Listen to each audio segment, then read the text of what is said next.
So yeah, so Lindsay, you can just start talking and then Jonathan will stop the share at the 9:55. So.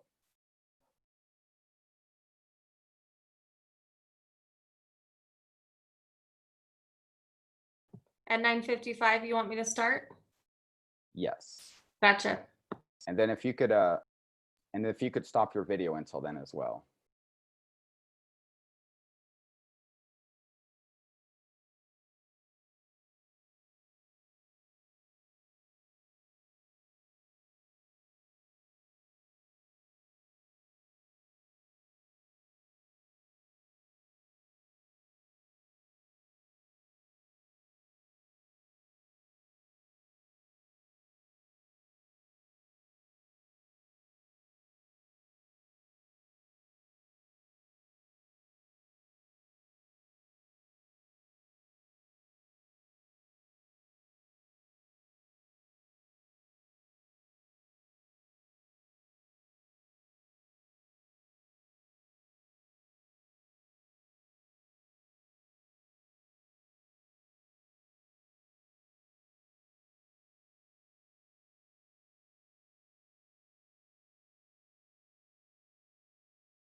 Hello, and thank you for attending the 2020 Sunstone Digital Symposium Session 222, titled Learning to Better Support Our Loved Ones' Faith Transition Using Recently Published Church-Approved Sources.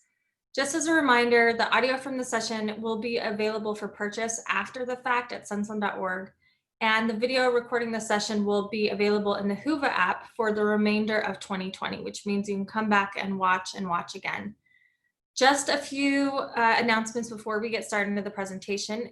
We are going to have a Q&A after Trace's remarks, and you can type your questions into the Whova app. So if you're watching, just go ahead and type those as we go, and we'll get to those at the end. At Sunstone, we are trying to make a goal to build a way for more people to express their faith. Our tagline is, "There's more than one way to Mormon." And we invite you to help us build a community where more people can honestly explore their faith journey and be better understood. You can support us in our mission by making a donation or subscribing to Sunstone at sunstone.org. Let me tell you a little bit about this presentation, and then Trace has asked me to give an opening. For many people, navigating a faith crisis, transition, or transformation is a solo proposition with minimal support. Some recent books, including Bridges, Ministering to Those Who Question, can help people better support, engage with, understand, and maintain healthy connections to the one making such a transition. This session will discuss ways to help those within our circle of influence to gain knowledge from church-approved, Deseret Book-available sources. The goal is to help everyone foster healthier relationships with those who question, whether they distance themselves or remain engaged with the church.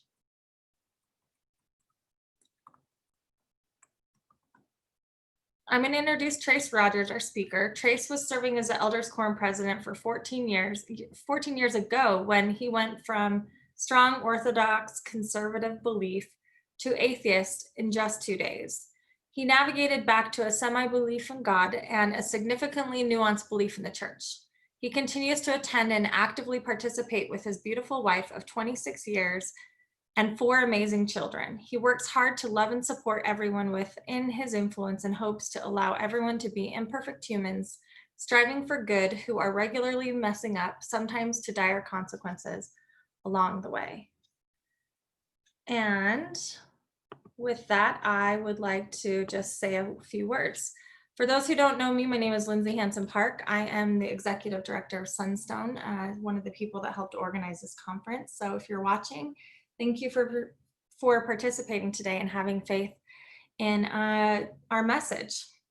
I've been reflecting on what to say as an opening for a session like this, where we're navigating a really difficult space. Trace is going to talk about a really sort of fraught space of tension. It's a place between belief and disbelief. What's that space called? Right there. It's actually like this hairline wire. It's not very big, but sometimes it can feel like a chasm. It's that feeling of being in the same room with someone, knowing them your whole life, and feeling like you couldn't be further apart. The reality of the world that we live in is there are so many people that disagree with us. Even the people that we think agree with us disagree with us all the time. People think differently. There are people that we love and care about who have read different books than we have, or have grown up hearing different sermons than we have. But in Mormonism, it's especially fraught because we try to do our best to read the same texts, to read the same books, to learn the same lessons, to believe the same things. And so we sometimes assume that we're all on the same page. And yet, as if we are like this perfectly landscaped yard, sometimes we grow outside the lines. Sometimes we grow in the cracks in the places where we didn't think things were able to grow. But that doesn't mean that diversity of thought are weeds. It just means they are natural.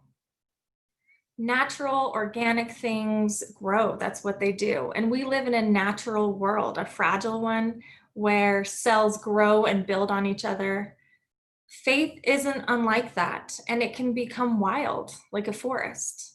It can be barren, it can be dense or sparse or anything in between. Faith is an organic thing, like we are. I know this not just because of my experiences within my own Mormonism and growing up as a Latter-day Saint woman, where my voice isn't usually seen as authoritative. But I do have something to say and some knowledge behind what I'm saying. I have unique and sometimes unfettered access to some of the most isolated fundamentalist religious groups in the American West. And I'm somewhat of an authority on those things. And I know that's a strange thing to say. I know when I talk about fundamentalist groups or polygamous groups, a lot of people shut down. They say, well, that's too different for me. I don't want to hear about that. That makes me uncomfortable. But I'd invite you to listen to just a few observations I've had growing up as an LDS girl and working in fundamentalist spaces. I grew up with such judgments of these communities. And so it's been really, really interesting to see my own faith and doctrine and theology as an outsider. Because remember, these people follow our same early leaders, they follow our same scriptures, they follow our same hymns. And so I've been forced to confront more of the differences than the more of the similarities than the differences. It's such an interesting thing to see someone read from the same book, have the same scriptures that look just like your own, be able to sing the same songs you sang in primary, but they follow a different prophet or leader. The majority of the work that I usually do, especially here at Sunstone, is within my own Latter-day Saint community. But I work in a space that involves over 400 different Mormon break-off sects from the church. That means there was an original church that Joseph started, and we all branched out, including the LDS. That's what the historical record says. And sometimes that's uncomfortable for people because we want to all think that we're the original church. And let me just tell you this, most of these fundamentalist sects also think that they're original church or that they're restoring the restoration. And that was a big wake-up call to me. We all think that we're right. We all think someone else is wrong. We all think we have the truth. We all think that we're special. And I've had to really sort of question what that means when everybody thinks they're right and everyone is wrong. But I've decided that it's such a gift because we have so much to learn from each other, because we can see where the same scriptures, the same theologies, the same common faith language can sometimes be used as tools to bring happy, healthy lives, to strengthen families, to make people happy, to find and form divine connection. But we also have an opportunity to see where those same doctrines and scriptures can also be used as weapons to harm. And that's what learning about other Mormon sects can do. I spent the last month in Short Creek, which is one of the former headquarters of a sect of Mormonism in its heyday around 20,000 people, called the FLDS, or the Fundamentalist Latter-day Saints. This particular group of Mormons practices polygamy, that they work towards a united effort, and they followed a leader, a prophet named Warren Jeffs. And I can tell you, when I bring his name up, everyone gets uncomfortable. It's like it's some sort of Mormon's Godwin's law where we can't bring it up. And I'm not meaning to suggest that any group is like Warren Jeffs, but Warren Jeffs was the prophet at the time, and they certainly felt about him like many Latter-day Saint people feel about their own leader. And that was really hard for me to watch because I knew that Warren Jeffs had done so much damage. My work with the community the last 5 years has been to help give resources to people that have been harmed by the church leadership. It's been harrowing. As their prophet, Warren Jeffs and other prominent leaders have slowly been imprisoned for terrible crimes, this group of people has to sort of reconcile what happened to them. And so the town of Short Creek is mostly people who have left the church or been sent away from their church, the FLDS church, and they're just sort of stunned, you know.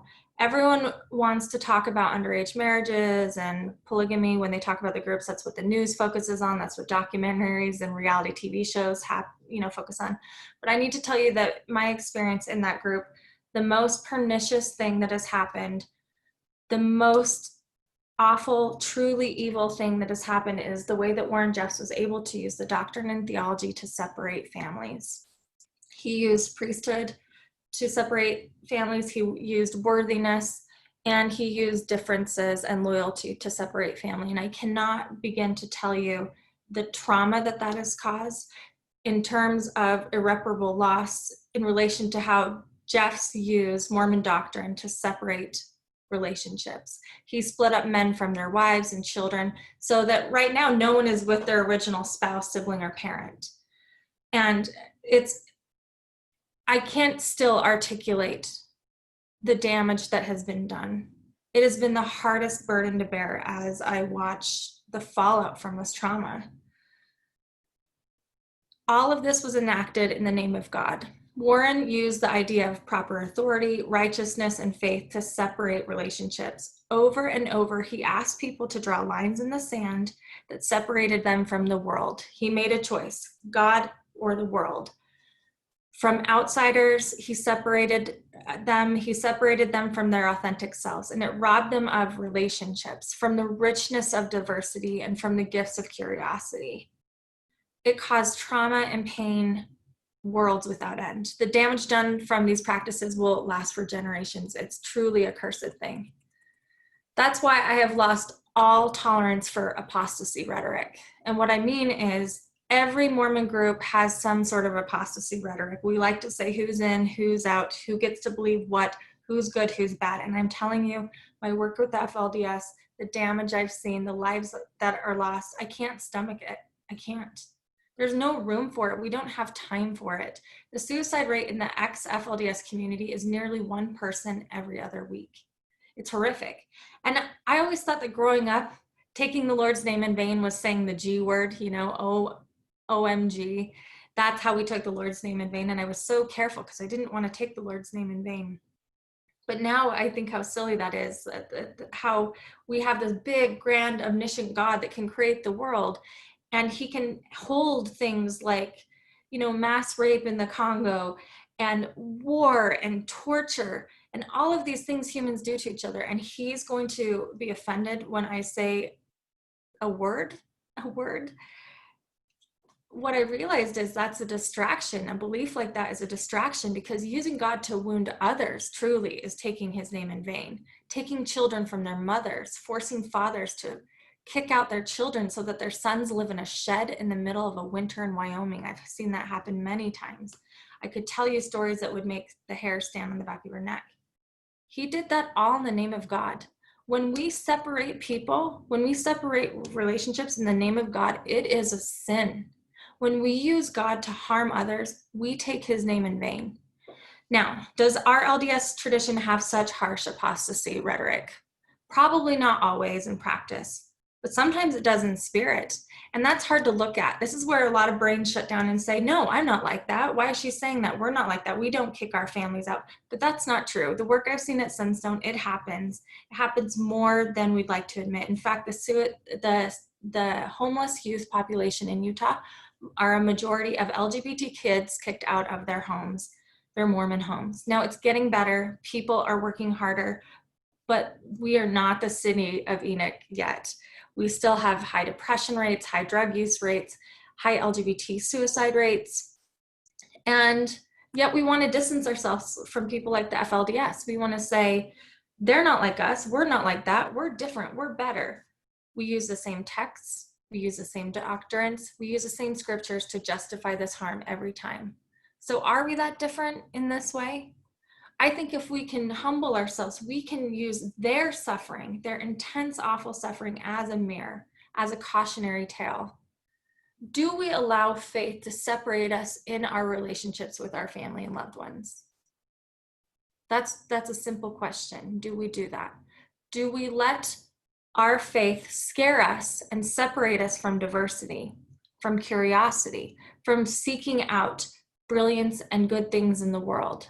Here's the harshest truth I've learned spending times with survivors of Warren Jeffs and others. We have this word doubt in all of Mormonism. Doubt's supposed to be a scary thing. Doubt's supposed to be the thing we avoid.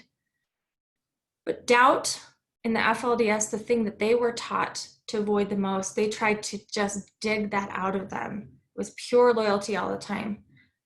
Doubt didn't destroy those people like Warren Jeffs said it would. It redeemed them. It's the thing that saved them. It was their saving grace. Warren tried everything he could to rid people from this, and yet there it grew out of the small little cracks in the harsh pavement down there. Rather than follow his example, Warren Jeffs' example, we should be fostering places of doubt, safe places in our garden where we can ask questions. It's healthy. It keeps us humble. It keeps us learning. It keeps us repenting. The only weeds that need to be rooted out is this idea that somehow God is too small to allow us to reside in the space between belief and non-belief. What's that space called? That's faith. That space between belief and non-belief. Our faith needs to be watered with doubts to keep it healthy, to grow. That's how we grow, by being uncomfortable, by being changed. My hope today is that as you listen to Trace's presentation, you have the courage to not only see those who doubt as, to not see those who doubt as evil or wicked. And I will say, if your goal listening here is so that you can help convince someone else, you've already approached this wrong. This should be a presentation where you look at the parts of yourself and see what work do I need to do, because we don't change people by judging them. It doesn't happen. You just can't change people by judging them. So my hope is that as you listen, you'll be able to change yourself, to use faith as a tool and not a weapon, to weed out the harmful ways in which you've allowed your faith, your behavior, to be driven by fear and uncertainty, to strive for a perfect, unchanging knowledge. Nothing growing in this world, in this organic world, is static. Nothing is a perfect knowledge. And let's embrace that and incorporate it and help foster it within our communities. So that's my hope. And I want to thank Trace for giving me the time to make this introduction. I have seen Trace grow through this painful space of faith and doubt. You often feel so rejected, so lonely. You're in your own sort of wilderness, as you will. But I'm telling you, that metaphor from the Book of Mormon is so beautiful, to be in your wilderness, because it's such a beautiful place to be sometimes. That's where the learning happens. That's where the growing happens. And I've seen Trace do that. He's got such a kind and generous heart. And we are so lucky to have him at Sunstone. He's donated hundreds of hours and plenty more stress to make this happen, which means his talk today is an act of love. It's an act of love. It's a gift if people are willing to receive it. So thank you, Trace, for allowing me to speak. And I hope everyone's enjoying Sunstone. Thank you, Lindsay. I really appreciate your words of encouragement to help us, that we can strive to look differently, look at ourselves to see how we can improve and become better people. And I'm really grateful to you for the many things that you're doing in the community to help those to overcome the sometimes oppression that's happening. And I'm grateful for it. So I was honored to be able to have Lindsay participate with me. And again, my name is Trace Rogers. And my topic today is supporting those navigating faith crisis, faith transitions, and/or faith transformations. And what I'd like to cover today is a little bit of my faith journey, and then talk about questions, doubts, and faith journeys through faith crisis. What happens with that? Talk about trust, belonging, and meaning, and the importance of it. And then talking through ministering to the one, building bridges at church, books that help build bridges, and then letting no one walk alone. Goals of this session: I'm hoping that we can work together to learn how to better minister to the one, to build bridges, to show love, to help individuals, including myself, remain within the community of the church, or be allowed to leave with integrity and love, honoring each person's individual faith journey. I'm hoping to help marriages and families stay together and grow stronger, regardless of belief, and to help us all learn how to validate faith journeys, whether in or out of the church, strengthening the feeble knees, mourning with those that mourn, and loving as Christ would have us love. So my ongoing faith journey. I was raised in the church. Frederick G. Williams was my fifth great-grandfather. He was the second counselor to Joseph Smith. I've had many stories of him growing up as a child. I was raised in a very conservative family upbringing. I served a mission in southern France. I married in the temple, served in many callings, including ward missionary, gospel doctrine, elders quorum counselor, ward clerk, elders quorum president. I was temple attending, scripture reading, conference watching, service rendering, actively engaged. In 2006, while I was serving as an elders quorum president, I met with an elders quorum member who was struggling with doubts, who brought questions and concerns that he was having. I wanted to help him, so I decided to do my own research so I can help him answer his questions. And within 2 days of research as an elders quorum president, I went from my strong testimony and everything that I've learned throughout my life to being an atheist. While I was heavily fasting, praying, reading scriptures, seeking and searching to make it all work. A church leader, a loving church leader, counseled me that my concerns were anti-Mormon and were lies. And I just needed to do more fasting, praying, more reading of scriptures. Some of those issues are actually today discussed in the gospel topic essays. Not anti-Mormon lies, but historical documented information. I stayed at church, partly due to the counsel from John Dehlin. He suggested I slow down, find what I loved about church, and if I chose to stay, I could find a way to do so with integrity. I remained the Elders Quorum president for 18 more months. I strive to help others and be authentic, to have integrity in my teaching. I moved in that time from atheist to agnostic to various levels of belief, but nothing like my past faith. Since that time, there's been many things that have occurred. A couple of major topic points for me on my faith journey. In November 2015, the exclusionary policy was devastating to me, even as a white male with no LGBTQ leanings. Seeing the injustices, that was some of the worst time in my life, and those who know me witnessed that. October 2017, a conference was almost equally devastating because of a talk by Elder Oaks. You know, some weeks are still very hard at church. During COVID, it's definitely a different experience. But as we were attending, some weeks were harder and some weeks were easier. But much has been made more bearable due to the loving efforts of a previous bishop who I had and an amazing stake president, both of whom I admire as close friends, and as those I see truly ministering to me. And I don't know where my faith journey is going to take me, but for now I choose to stay engaged and active at church. And I want to take this moment to just say that, you know, I have not been easy to live with. I actually hid my faith journey from my wife for many years, and I should have trusted her more, and that heartache was difficult for her to bear. I've been angry, I've been difficult, I've been having struggles with my leaders, and I have not figured this all out.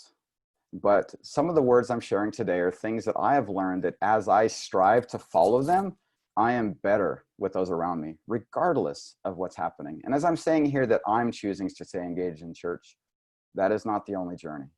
There are many ways and many journeys that people go on. And as we honor and respect each individual's journey in and out of the church, we grow stronger as a human family. So let's talk a little bit about bridges, ministering to those who question. Greg Coatford Books in 2019 published a book titled Bridges Ministering to Those Who Question, written by David B. Osler. David Osler went through, and in his calling at church, he had been associated with young adults, and he saw many, many young adults not attending, and he started reaching out to try to understand the reasons behind that, to if you will, build bridges and collect surveys and learn and grow. And he was able to compile that information that he put together into this book. I would strongly recommend this book to any member of the Latter-day Saint faith or any other faith associated with Mormonism. I think that this is a book that can be used for anybody to help build bridges. This is a book that's available at Deseret Book. Everything that I reference in this presentation today comes from a few books and then a couple other designated quotes, but they're all purchasable from Deseret Book and Amazon and other things. And I specifically did that because so many people if something comes from Deseret Book, it has somewhat of the church's stamp of approval on it, that we can read it and study it and learn from it and share it with others. Another book that I'm referencing is called Planted. It was actually published by Deseret Book in 2015, written by Patrick Q. Mason, something that was actually very instrumental for me. This book is written for individuals who might be struggling with doubts, but also, again, written for those who have loved ones who are. Both of these books, I feel, are books that can be used to help in the journey, not as ways to, if you dot the I's and cross the T's, someone's going to stay. But I do think, though, that these books can help us become a better people so that people might want to choose to stay, to be authentic if they can be, and share their authentic selves with everyone while they're at church.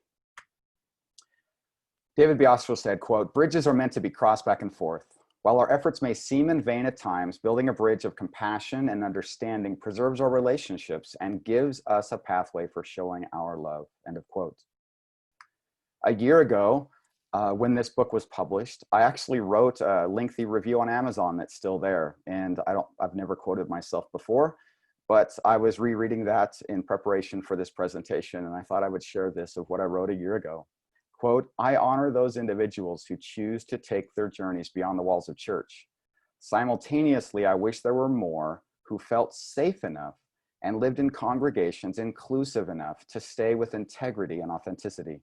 If they could be received with open arms as contributing members, regardless of their testimony, or statements of faith, or literalness of their belief, I believe many more might choose to stay. I know many who truly want to stay engaged, but are not able to do so and maintain their mental and spiritual health. End of quote. Within the book Bridges, David Ostler spoke of a man that he called Mike, a 35-year-old member. And this individual shared some things that he needed as he was going through his faith crisis or dark night of the soul.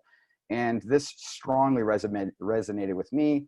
Every transition, everybody's journey is different, so it might not resonate with everyone, but it definitely did me.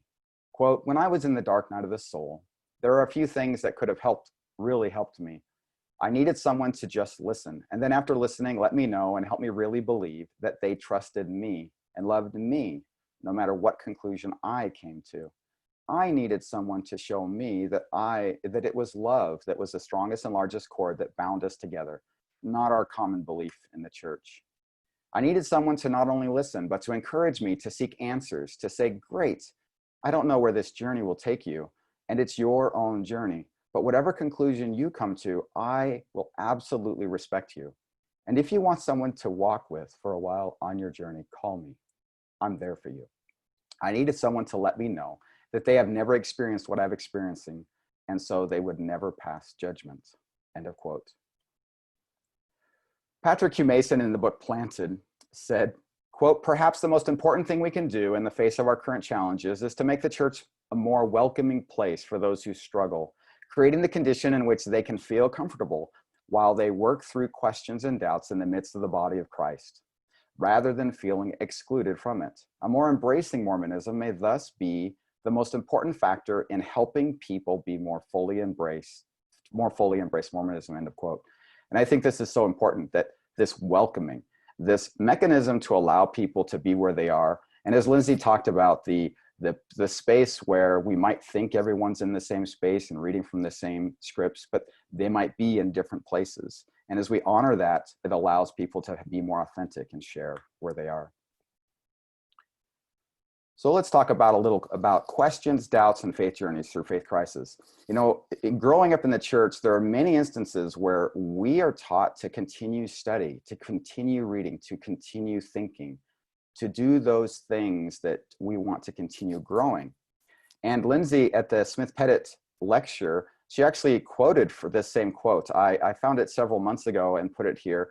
And for me, it has a meaning in the sense of why people choose to continue to vocalize as they start finding things that might differ from what they were raised. And this is from Thomas S. Monson in 1986, quote, let us have the courage to defy the consensus, the courage to stand for principle. Courage, not compromise, brings the smile of God's approval. Courage becomes a living and an attractive virtue when it's regarded not only as a willingness to die manfully, but as a determination to live decently.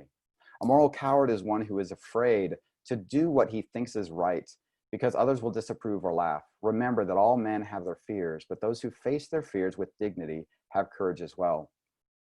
And I think growing up, we are taught to do what is right, to choose the right, to make correct choices. And as we continue our journeys through our lives, sometimes we can find that what we feel is right might be different than what we were raised to feel is right. And as we don't feel that others can honor that, it can really be isolating. Hubie Brown said, quote, more thinking is required and we should all exercise our God-given right to think and be unafraid to express our opinions with proper respect for those in whom we talk and proper acknowledgement of our own shortcomings. We must preserve freedom of the mind in the church and resist all efforts to suppress it. The church is not so much concerned with whether the thoughts of its members are orthodox or heterodox as it is that they shall have thoughts, end of quote. And I think that that's true. We continue to have thoughts. We continue to grow and learn, and being able to express them in a respectful manner is important. So David Ostler put together several surveys, and he wanted to understand where people were in their faith journey when their faith crisis happened. So he asked people about their belief, whether they believed wholeheartedly in the teachings of the church, if they were keeping all the commandments, that they held a temple recommend, attended church weekly, were having meaningful personal prayer, reading the scriptures daily, if they were endowed, were they attending the temple regularly. As I was raised, I was told that people were fence sitters, and that type of those words that are definitely separating for individuals. And I was also told that people were maybe less valiant or less focused on the church if they chose to leave. What David Ostler found was absolutely the opposite. People were strong, focused, putting significant effort into the church to dot the I's and cross the T's. And they still went through faith crisis. And this was something that was very harrowing for me to read. There are many causes of a change of faith. There's not one, and everyone's transition or faith crisis is different. And not everyone even goes through a faith crisis in their life. And that's not a bad thing or a good thing. Everyone's journey is unique and different. But there were some common topics that caused a change in faith. Church history, including a simplified view of historical events and how we teach it in our classes in seminaries. Joseph Smith's practice of polygamy. The Mountain Meadows Massacre, Joseph's use of folk magic. Use of a seer stone in translation. The origins of the priesthood ban. Social issues, including the church's LGBTQ policies and practices, unequal gender roles. Unique millennial issues, concerns about prophetic leadership and revelation. Feelings of judgment and anxiety at church. Cultural and language issues, political conservatism, mental and emotional challenges. These are all things that can be an impetus to a change in faith. It could be multiple, one or more, and they're all unique and they're all different. From David Ostler, quote, "Avoiding difficult subjects is no longer an option for those who wish to build and maintain bridges with those going through a faith crisis. While reading the scriptures, praying, and keeping the commandments are all certainly helpful, they cannot guarantee that someone would not face a challenge to or lose their faith in restoration. Many have lost faith despite doing all these things, and I respect that their study was diligent, that their prayers were sincere, and they didn't have some secret sin preventing them from having the Spirit." End of quote. And I think this is important, that we need to avoid those difficult subjects. We need to be able to talk about them and be respectful and open and discuss that, whether we have answers or not. From Patrick Mason in Planted, quote, "When a person realizes that at least part of what they are learning for the first time is factually true, not simply the malicious inventions of anti-Mormon propagandists, then they sometimes start to wonder what else they haven't been told. Sometimes this is called the rabbit hole, and that's definitely something that I went through. You find one thing, and that leads to something else, and something else, and something else, and pretty soon you're learning all of these things that you never heard all the way through your childhood, teenage years, adulthood, and it's overwhelming, and it becomes very burdensome to have, and angering sometimes." From David Oster, quote, "Someone who has a faith crisis will likely never be able to believe as they did previously. They need to see a pathway forward that still allows them to find hope, faith, and belief, even as they think about their faith differently." When David Oster was doing his research, he was trying to understand what people needed, because what happens is, as they go through a faith crisis, many of them lose that personal testimony that many in the Latter-day Saint faith feel, and many of the other branches of the Restoration. And what he found was common threads of individual things that people needed. And those three common threads were: one, trust. And this is some things that people would say and what they wanted to be able to trust. "Even with the limitations of church members and leaders, I have confidence that the church and its leaders will help me find spiritual purpose and guidance." This is what they wanted. This is what they needed. "I trust leaders and other members to help me as I make choices for my own spiritual growth." Second, they needed belonging.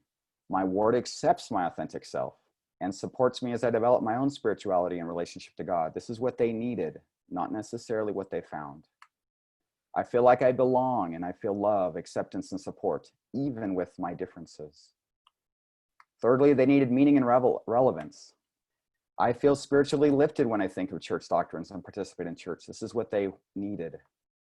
"I feel my most important questions are addressed and answered. I feel closer to my heavenly parents and find meaning and direction in the teachings and doctrines of the church." So with that, trust, belonging, and meaning, what can we do? And how is that built and, unfortunately, many times torn down?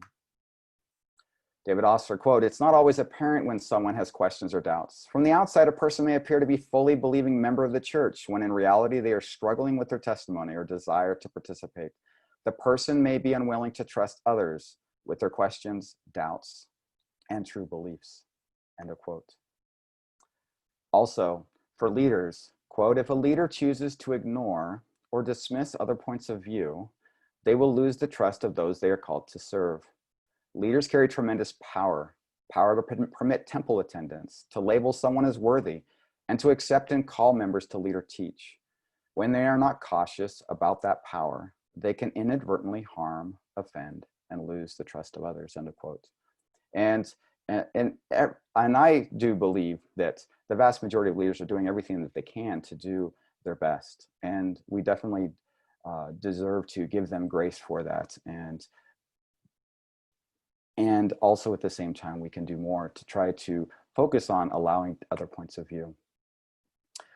Sometimes when somebody decides to vocalize distrust in church leaders, even just vocalizing, nothing more than vocalizing distrust, unfortunately, some members and leaders have responded in ways that might not be productive, expressing concerns to the bishop that a person is teaching children in Sunday school or primary, made sure that their children spent less time at a person's house, warned neighbors that a person was a potential apostate, released the person from their calling and took away their temple recommend, testified and expressed heartfelt belief that our leaders are called of God and speak with authority on his behalf. And I understand that this can be all well-meaning for individuals to do this. And even this last thing, it's the first thing that I would think to do in my old self, that's what I'd need to do.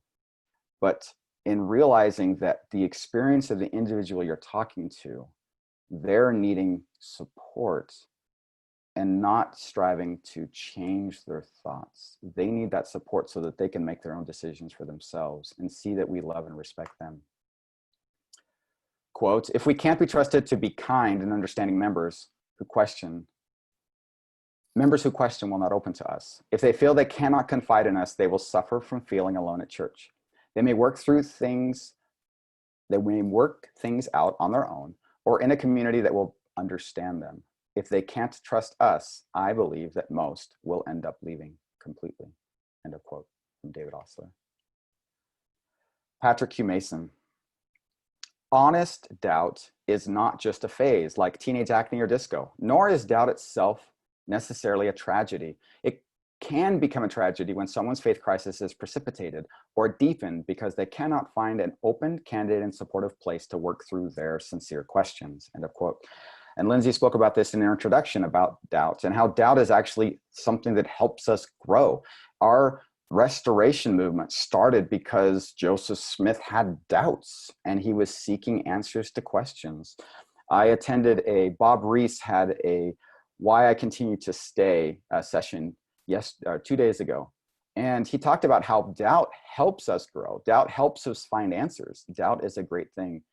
And so it's a matter of making sure that we can make space for doubt and allowing doubt to be a good thing as people go through and we work to help people in their journeys.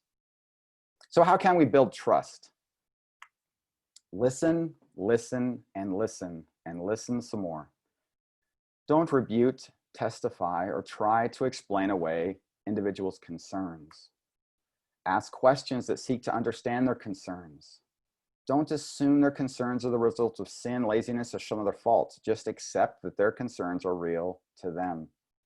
And don't label them with negative terms such as doubter, non-believer, and certainly not apostate. Listening is the key, and that is difficult to do. We need to keep their concerns in confidence. Don't disclose what they share with you to church leaders or members without their permission. Someone has come to you to share their doubts. They're being significantly vulnerable with you, and we need to be able to respect and honor that vulnerability and show trust that we can keep those confidences. It's okay to ask if you can share that with somebody else and then respect their responses. Try not to tell them how they should feel. Take steps to address their concerns. For example, if they're concerned about the role of women in church, then speak up and work to find appropriate ways for greater involvement and participation by women in your ward and stake. Be their voice and advocate on their behalf. Many times don't feel like they have a voice because their voice will be shut down if they vocalize it. You have been trusted to be shared their vulnerability, be a voice for them and an advocate on their behalf. There's additional actions leaders might take to gain more trust. Praying to know which church members understand modern challenges of faith and could be called to serve in leadership. Proactively asking millennials, particularly those concerned with LGBTQ and women's issues, to be involved in leadership, teaching, and council meetings, sacrament meetings, and other teaching settings. Using councils to identify key faith issues that may need attention and inviting those with unique perspectives to provide input and advice. Using a teaching council meeting to address methods of teaching that create trust, belonging, and meaning for class participants. Quote, many members who find themselves no longer believing or who are unsure what to believe are looking for ways to move forward in or out of the church. And in developing their faith, they are deciding what they believe and are trying to find peace amidst the newfound uncertainty of their beliefs. For some, their past world is shattered and they are alone trying to find their way. Can they still believe in God? Can they trust church leaders? Do they belong in our community? How will they raise their children? What does it mean for their temple marriages? Will their family and friends reject them? These are all questions that they're posing and going through. How many of these questions could we change our manners and demeanor so that they wouldn't even need to question some of those things and make their transition, make their journey easier and seeing love in their lives?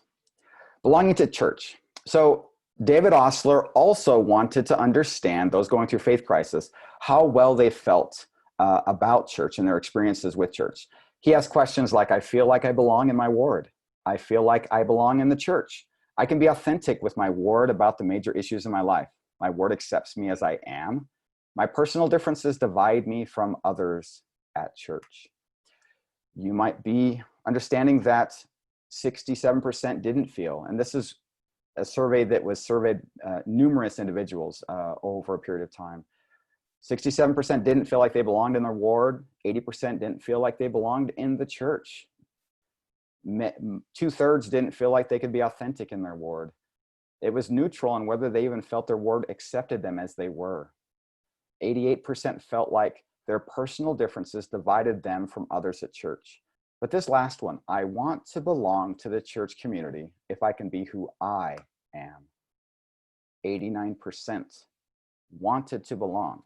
And that's not saying that, again, if they could want to belong, people will still have their journey and they need to be able to be honored in that. But how many want to be able to belong if they can be authentic to who they are and feel like that they can have that authentic self at church? David Ostler, quote, all church members ought to feel like they belong, whether they are gay, straight, Republican, Democrat, childless, single, divorced, educated, Black, Native American, poor, young, or old, or whether they have doubts. We want all to sing with authentic feelings, I belong to this Church of Jesus Christ of Latter-day Saints. If we accept the responsibility of making our homes and church meetings more welcoming and loving places, withholding judgment as much as we can, then we will have taken a major step forward in building a bridge that those in a faith crisis will want to cross. End of quote. Patrick Q. Mason, in his book Planted, the church is made up of its members. In many significant respects, we are the church, and we determine its course and future. A few years ago, a leading Mormon feminist scholar visited my classroom. When a student asked her why she chose to remain in the church, she responded simply, why should I leave? It's my church too. It would be so much that people could feel that they can do that and that they could feel that they could stay. There are some practical things that can be done, helping building a sense of belonging. And these aren't, necessarily ways to guarantee people stay. Again, the goal is not to help people stay. The goal is to help build a space where if people want to stay, that they can feel healthy in doing that and that they can build their faith where they are. We can simplify. Since we can't do it all, don't try. We can creatively try to work it out. Find compromises that work for many. Don't just impose our ideas on everyone else. Find ways to show sensitivity and compassion for others. We can create spaces of inclusion, make church a place where all types of people want to be and where they feel genuinely valued when they are there. We can make a place for ourselves and others. Church ought to be spacious enough that almost anyone can make a place for themselves. And by the way, this is all from Patrick Hugh Mason's book, Planted. Use church to accomplish good things. Sometimes the best way to use the church is to allow others to serve us in the best way they know how. And work with church leaders to create a church where people's legitimate concerns can be heard and their experiences honored. We have to build the confidence that members and leaders of the church can work together and listen to one another. Ministering to the one. And I know that in the LDS Church Latter-day Saints, as we've moved from home teaching and visiting teaching to ministering, and that's the focus, really it's about ministering to the one. It's about, and not as a goal, but to truly minister. From Patrick Mason quote, "To love others, to be in true relationship with them is to mourn with them when and how and where they are mourning, to comfort them when and how and where they need comfort, to know in depth and detail what their burdens are so you can help lighten them." And I have personal experience in the last 48 hours where the love of those around me have supported my family in crisis. People that have reached out, people who have took action, and people who showed me and my family love. And that is something that meant a lot to me. And it was overwhelming to me when I felt that. And can we continue to do the same with someone who might be going through a faith crisis, a transformation, their journey's changing, that we can be the love them? I felt love, and not as a way to help me or want me or make me stay at church. I just felt love. And that's so important. Several months ago, I was searching the Facebook, as I'm doing quite often, and I ran across this poem. This poem was titled "Love is the Key." It was very touching to me, and it hit my heart. And I reached the end of the poem, and then I read the title's author, Jonathan C. Rogers, and my heart stopped. Jonathan Clement Cecil Rogers is my youngest brother, and I'm honored to have him today be our moderator for the question and answer session of the portion of this presentation. I'd like to read this to you with his permission. Love is the key that opens passage doors, that illuminates new horizons that weren't there before. Love is the key that unlocks troubled hearts, that frees souls of sadness, that listens in the dark. Love is the key that heals open wounds, that sutures separate families, that welcomes home soon. Love is the key that sees the inner good, that recognizes beauty, that expresses understood. Love is the key that shows a better way, that holds us all tightly, that yearns for us to stay. Love is the key that gives to everyone, that shares the human experience, that offered us his son. Love is the key that we need to get along, that we are all alike, that we all belong. Love is the key to all of this. It's true love, not love for a goal, not love for a project, just unconditional love. And I don't have this all worked out, and I mess it up all along, but love is the key. From Fiona Givens, an incredible quote: "Every Latter-day Saint who wishes to bear one another's burden must first touch the person's cross to understand the nature and depth of the pain being carried. It is only then that the other person can truly mourn with the one that mourns," part of our baptismal covenants. We have to be able to try to understand someone, to try to be able to be there where they are. So what I'd like to do is have each of us visualize how your church experience or life experience or faith experience would feel. And this by no means is something that is an impetus to faith journeys, etc. But as we strive to think about others differently and think about how others' experiences are, we can then realize what we should maybe try to do differently as we do things. So how would your experience be for you if you were a young man who returned home early from his mission because of mental health? If you're one who reads, studies, and prays and has only a hope that the gospel is true, a single woman who will likely never marry, anyone who struggles with perfectionism and a church that stresses worthiness, a woman who sees much of the Old Testament or Book of Mormon as non-literal stories, a closeted single gay man, part of a couple who are unable to have children, a man who struggles with issues in church history, a young person whose parents both work. As we strive to visualize other people's experiences, we can open our hearts and we can see ways that we realize that we are unintentionally saying things that could hurt and harm. And as we strive, we can try to do better. It's a work in progress. It takes lifetimes. David Ostler, quote, "Either we can help build trust and belonging for people, or we can push them away. The way we treat others determines the level of their trust in our relationship with them and our professed belief in Christ. If they trust us, they are more likely to be who they really are, to be authentic with us, and to feel a sense of belonging." End of quote. If we want others to speak to us openly and honestly, we must do our part to relieve their concerns and fears. We can do that by being completely sincere and caring when talking to people about their thoughts on belief and the church. So there are some statements that can help reassure and allay people's concerns. And as I list these, they can't be trite. They truly have to be sincere, to be heartfelt, and it's easy to feel when somebody's not being sincere. No matter what you say, I will love and respect you. I understand you have different beliefs, and it won't change our friendship. I will do my best to understand your perspective and your feelings. I promise to keep this conversation confidential.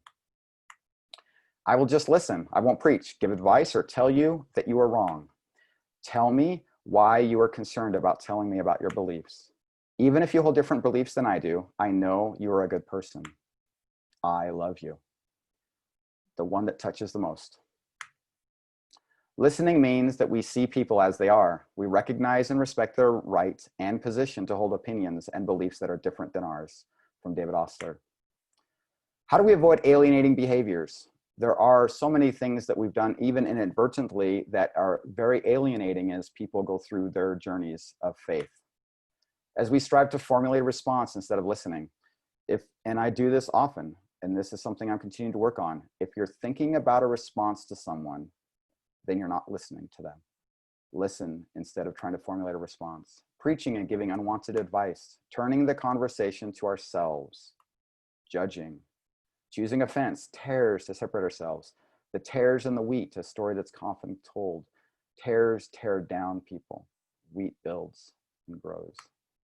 Manipulating, not knowing when to stop. Additionally, labeling, apostate, cafeteria Mormon, doubter, intellectual, fallen, non-believer, lukewarm, heretic, gone to the dark side, road to apostasy, feminist, too educated. These are all terms that tear down and not build up. Quote, "It's not just the labels that hurt. They are often said with a tone intended to minimize, exclude, or shut down a person.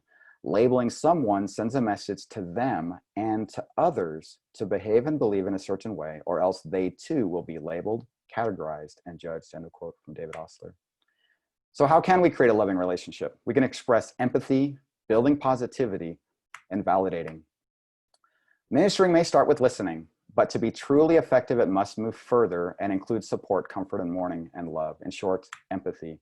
Just as Jesus expressed empathy in each situation, we must also attune ourselves to the different needs of others. Empathy means we can feel what is in the other person's heart, we know, not just in our brains, but in our hearts, their challenges, pains, sorrows, and joys. Quote, "Part of showing empathy is letting others be in pain if that's what they are feeling. We show more support if we acknowledge that their pain exists and join them in their pain than if we were to try to cheer them up." End of quote. From Patrick Mason. Family, friends, home and visiting teachers, Relief Society and Quorum Presidency, bishoprics, and stake leaders can't cure cancer, but they can provide support, relief, comfort, strength, a listening ear, and love.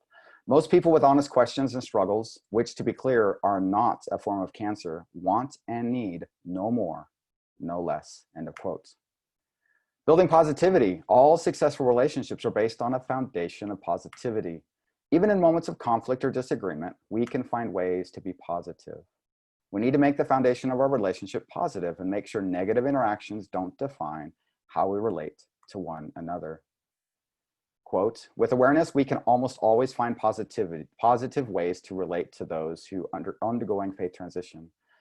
We can find ways to set aside our different viewpoints and fears and set a positive tone by reassuring them of our acceptance and showing them love and compassion. End of quote. And I forgot to mention, every one of these slides, I put at the bottom a reference to where it can be found in the books or who gave them so that it's a reference for later. Validating.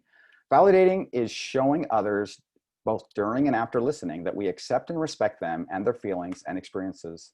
If our purpose is to build a strong relationship, our best response is to validate them by accepting the reality of their feelings. There's always more that we can do to listen, understand, and build meaningful relationships based on Christ-like attributes. There's a lot of good validating language. Thank you for explaining. I can see how hard this is for you. Tell me more. When did you start feeling this way? Okay, I see. Let's talk about building bridges at church. There are things that leaders can do that we can help build more bridges at church. There are possible sacrament meeting topics that we can use to minister more. Learning to listen with empathy and love. Understanding how we can sometimes be judgmental. Creating a culture of belonging. Understanding everyone is loved and valued by God. Additionally, understanding why diversity strengthens us. Ministering to those who question. Eliminating racism in our church, community, and lives. Ministering to those with mental challenges. And if we want to do more in depth, there's Fifth Sunday lessons that could be used to help minister. Responding to the needs and challenges of LGBTQ members and their families, including addressing the high rates of suicide. I have seen congregations having topics on this and building and strengthening war families and learning to be better as human beings in doing this and discussing this openly. Better accommodating persons with disabilities, autism, and other needs, and learning to better incorporate them in our classes, worship, and activities. Understanding the unique generational concerns, particularly those of millennials. Understanding ways we feel shame and its impact on our relationship with God and in our wards and families. And learning about the gospel topic essays and how to respond to challenges of church history. So some books to build bridges. As I mentioned, Bridges, Ministering to Those Who Question, incredible book that I'd strongly recommend to everyone to read. Planted, again, from Patrick Q. Mason in 2015. Additionally, at Deseret Book, you can purchase Women at Church, which is a great book by Nolene McBain. Crucible of Doubt, Evolving Faith. Letters to a Young Mormon. Up until recently, every year, every graduating high schooler in my ward, I handed out this book. With COVID, I didn't this year, but I'll continue to do so. A great book by Adam S. Miller. First Principles and Ordinances, The God Who Weeps. One additional one is Navigating Mormon Faith Crisis, a simple developmental map. This is not in Deseret Book, but by Thomas Wortham McConkie. It's more academic, but I really enjoyed it for my journey. So in conclusion, church-approved books are available at Deseret Book that can help us provide better support as we strive to build and maintain bridges. There are many reasons that trigger faith crisis, faith transition, and/or faith transformation. We can learn to better support our loved ones by building and maintaining trust, providing belonging, meaning, and showing love. Our goals should be showing empathy, building positivity, validating, and working to understand and acknowledging pain and loss. We can all work to better visualize what life might be like for others around us. As leaders, we can work to strengthen our wards and stakes by expanding understanding and learning to be more inclusive of our faith journeys and differ from our own. And we can have sacrament meetings and Sunday school lessons that discuss these topics. We can extend to everyone the love and respect to navigate their own journeys the way they deem best for themselves, even if it differs from our own. So this presentation, I want to let you know that if this presentation was helpful, I hope that you might be able to share it with loved ones, church leaders, and others. I've made multiple versions of it online in Keynote, slides, PowerPoint, and PDF. And there will be a link to my Google Drive folder in the heading of this presentation session within the Whova app right after this session. Additionally, if you have a phone on you right now in your hand, if you were to open up the photo app right now and focus it on this image on the right, it will actually pop open a link that will say, open this web link. When you take it there, it will take you to the web link. I have two versions of the presentation, one without my personal information in it that's more general for use. I feel welcome to edit it, etc. And the other one is the original Suntone session presentation. Finally, let no one walk alone. And I know we're short on time. I apologize for that. Let no one walk alone. If everything we strive to do, look to the beautiful primary song, often heard in primary. It can be a daily mantra as we all work towards building and maintaining bridges. The song's title is I'll Walk With You by Carolyn Pearson. I am actually the primary chorister in my ward and have been for 2.5 years, and I love it. If humankind would follow the songs of primary, and I'm not saying I sing all the songs, there are songs that I choose not to sing in primary, but so many of them are about love, inclusion, and just helping others. I recommend looking into the history and background of this beautiful song to help you learn. If you don't walk as most people do, some people walk away from you, but I won't. If you don't talk as most people do, some people talk and laugh at you, but I won't. I'll walk with you, I'll talk with you. That's how I'll show my love for you. Jesus walked away from none. He gave his love to everyone, so I will. Jesus blessed all he could see, then turned and said, come follow me, and I will. I'll walk with you, I'll talk with you. That's how I'll show my love for you. I hope that we can all show love, that we can all support each other in their journey, everyone's journeys, that people will feel that they can be included and that we can include everyone of different faith beliefs and understanding, that people will feel welcome to stay if they choose to, and they will also feel welcome to go if they feel so inclined. And that is the end of what I have. And with that, I'll turn it over to Jonathan for the Q&A. Yes, and we got permission to go about 10 minutes over, so we do have some questions, Trace. The first question that was posted that has the highest votes, it said, great presentation. What advice do you have for those in a mixed faith marriage or with family members who may be more true believing on how to share your new position while honoring theirs? That is hard. It is difficult because everyone's journey is different. And so while your journey has brought you to a different place from where you were before, your family might not yet be there. And as you strive to give them space for where they are, you can try to share things. Some things you can do is sharing books like this. Many people choose to share books with you when you were going through a faith journey. And sometimes, unfortunately, those were trying to sway you to continue in your journey and to bring you back. And I think that, again, it was done with love. And so I think that as we're showing love, there's things that we can do to try to help people open hearts. And again, I'm trying to go through and make space for people to be able to stay. I'd love people to be able to feel comfortable staying at church, that our spaces can be more inclusive, but it's not always easy. And so I mourn for you as you strive to help your family see your faith differently. And I hope that their hearts can be opened. And sometimes it's just time. Time can soften people and open them up to new understandings. Great, thank you. The next question says, it sounds like you have overall had good experiences with leadership.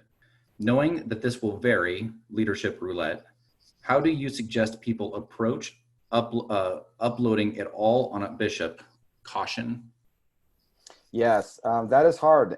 There is leadership roulette, and I have to say that I have privilege. I had many callings over the years in leadership. I grew close to the bishops that I had, the stake president that I had worked with him. They saw me serving next to them. So I'm a white cisgendered male with privilege.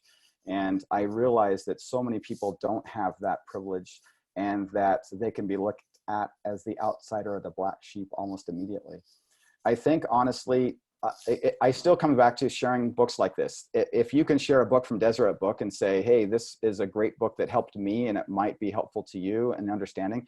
I just heard through the grapevine, they are recording an audio version of this book, and I've heard who is going to be doing that audio version. It hasn't been publicly announced, so I won't mention it here, but I'm really, really excited that the Bridges book will be in audio form. There are many people who prefer that. But I think that that's something you can do. It's starting.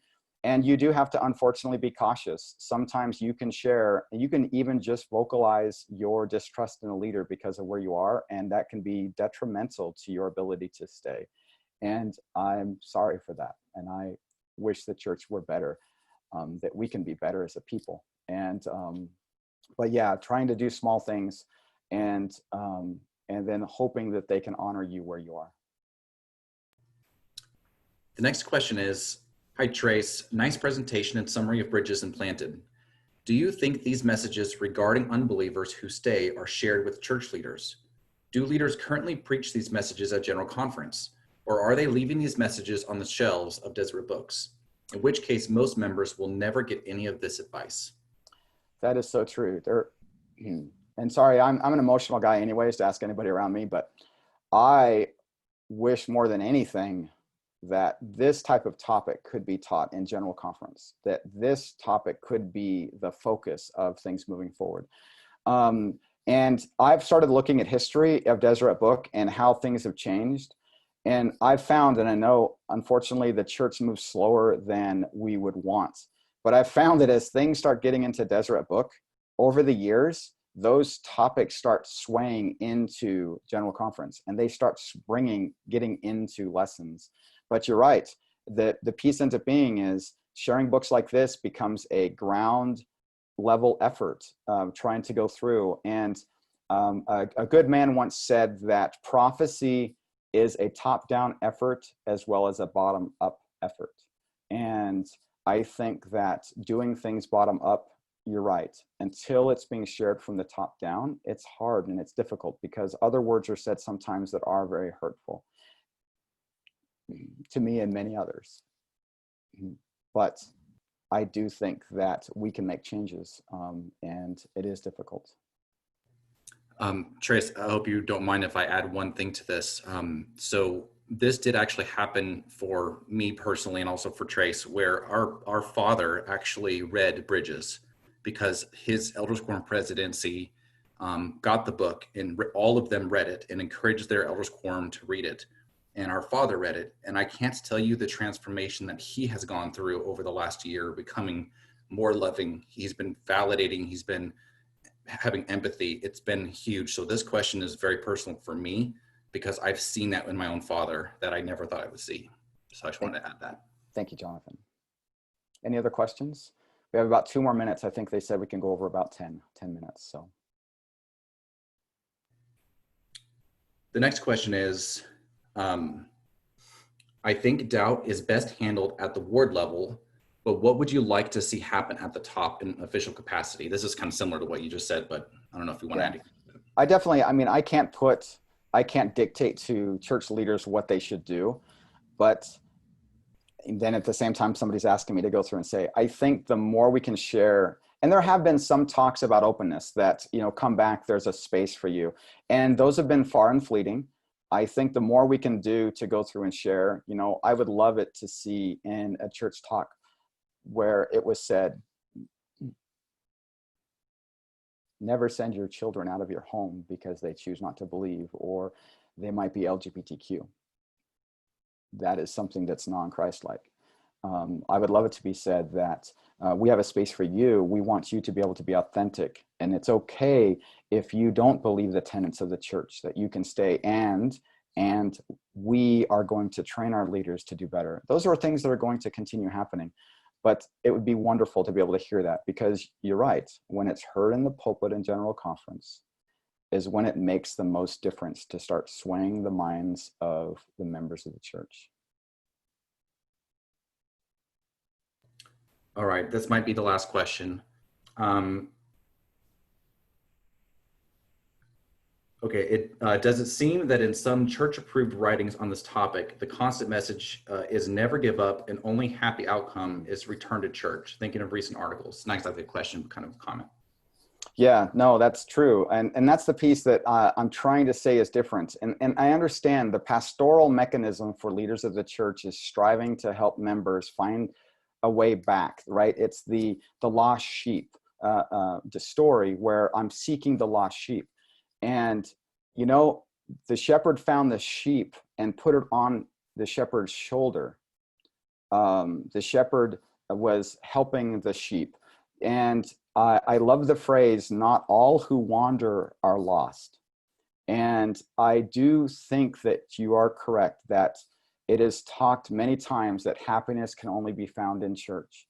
And I think that some of that dialogue is changing, and that, yes, I think happiness can be found where we are loved and honored for our journeys, that we can feel we can be our authentic selves, whether we have a full testimony of all of the characteristics and perspectives of the church, or whether we just hope to, or whether we don't, but we like this aspect or that, and we just choose to stay. And then if we do, then that we can truly find happiness in that. Or if we choose not to stay, that we can truly find happiness there. And I hope that dynamic can continue to change. I mean, I do see perspectives of the church that are very joyous for me, but I also see hurtful things as well. And that I honor those journeys where people shouldn't have to suffer and hurt. They should be able to find healthy spaces for themselves. Well, I think that we're at time. I do want to encourage everyone that if your questions were not answered, I know that Trace can actually respond in the comments in Whova. So this is the close of the session. We'd like to thank you for attending and also for supporting Sunstone. And Trace, thank you so much. Thank you very much for attending, everyone. Appreciate you. And I'll reach out to me on Whova, and I'll reach out back to you.